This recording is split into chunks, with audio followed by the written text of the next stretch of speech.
అందరికీ నమస్తే. ఎండాకాలము మెదడును చల్లగా ఉంచాలనుకుంటున్నారా? తల వేడికి పోకుండా ఈ ఎండాకాలంలో మన మెదడును కాపాడుకోవాలంటే ఏం చేయాలి? వెంట్రుకలు ఊడిపోకుండా హెయిర్ ఫాల్ ఆపాలంటే ఏం చేయాలి? తలలో చుండ్రు పోవాలి, దానికి ఏం చేయాలి? ఈరోజు మనం తెలుసుకుందాం. ఆ తలకు పెట్టుకునే తైలాన్నే శిరో అభ్యంగం అంటాం.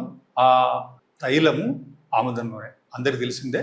ఈ ఆముదం నూనె రాత్రి చక్కగా తలకు బాగా దట్టంగా ఎక్కువగా అప్లై చేసి అభ్యంగం చేయాలి. ఒక 2 నిమిషాలు 3 నిమిషాల వరకు మంచి చక్కటి అభ్యంగం చేసి ఆ తల మీద చాలా వరకు తైలం నిలబడి ఉండాలి.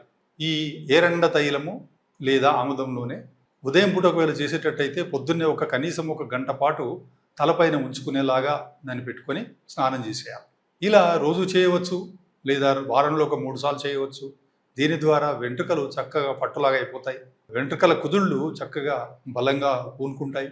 ముఖ్యంగా చుండ్రు బాగా తగ్గిపోతుంది. మెదడు చల్లగా ఉంటుంది. తలలో, కళ్ళల్లో, ముక్కుల్లో, చెవుల్లో ఉండే మంటలు, నోట్లో ఉండే మంటలు బాగా అరికట్టబడతాయి. తలలో ఉండే మైలలు, ముఖ్యంగా తలలో ఉండే స్కాల్ప్ సోరియాసిస్ బాగా తగ్గుతుంది.